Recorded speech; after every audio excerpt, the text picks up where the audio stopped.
Hello, I'm Matthias, founder and CEO of EasyTakeoffs.com.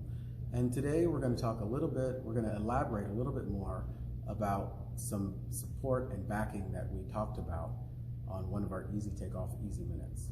And to get back to it, first I'd like to show you exactly what we're talking about and what it looks like. And then I'm going to show you the real application and what it means for you doing your takeoffs and estimating in real life jobs.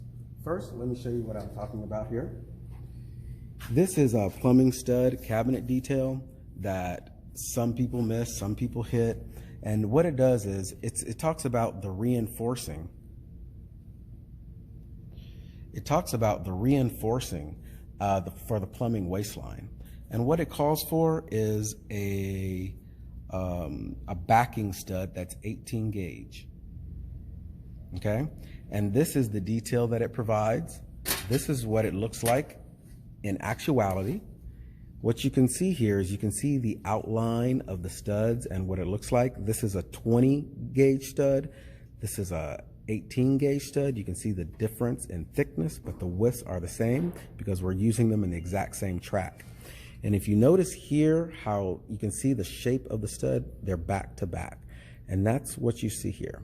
And this line in the middle is the actual waistline that will go right through the holes here, or the hole that will be created later.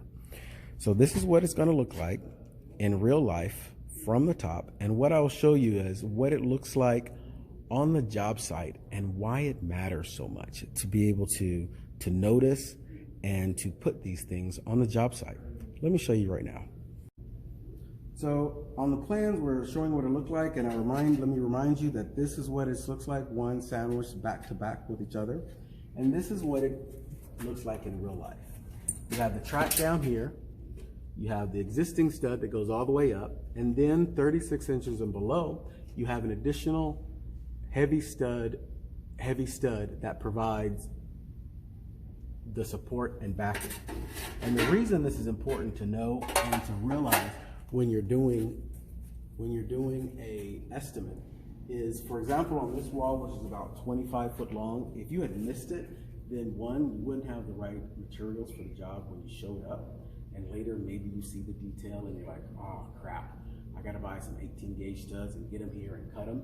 If you notice it after all the electric is in, if you notice it after the plumbing is in, then the framing guy is going to be the one that has to pay for all those changes.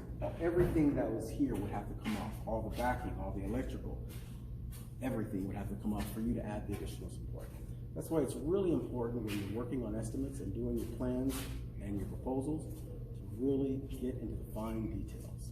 If you want additional information, look us up on EasyTakeoffs.com. Look up some more of our videos, and we'll show you more about real job site situations and how they look on the plans. Thank you very much for listening to Easy Takeoffs today.